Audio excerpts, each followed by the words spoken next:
Hello again, hope you're all doing well. Last year during the CLE Roadshow, I covered the KC decision. It was a juvenile neglect appeal that asks the very difficult question of where the legal line in the sand is between a parent's right to discipline their children, which is a constitutional right, and abuse.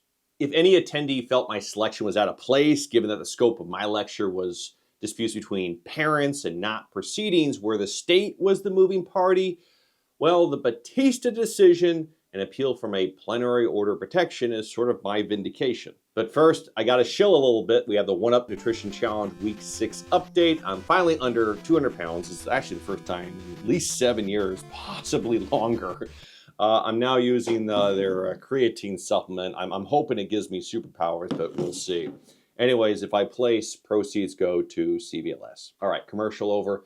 Batista involves an order of protection by the wife and children against the husband.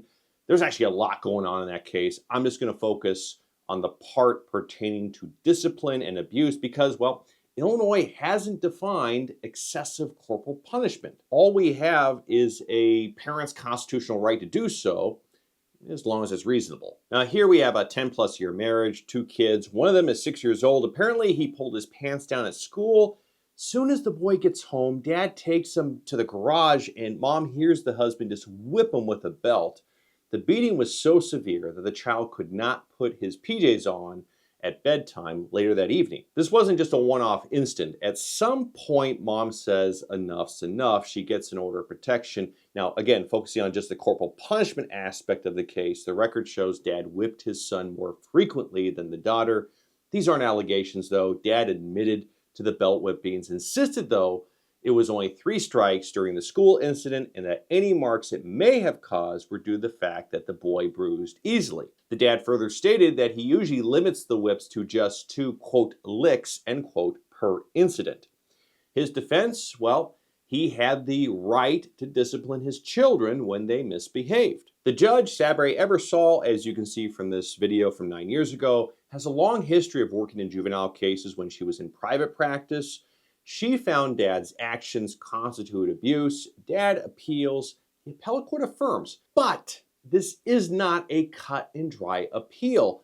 Our order of protection statute clearly states that corporal punishment is allowed provided it's reasonable because a parent's discipline, it's a constitutional right. But, and there's always a but, that right, as case law holds, must be exercised in a reasonable manner.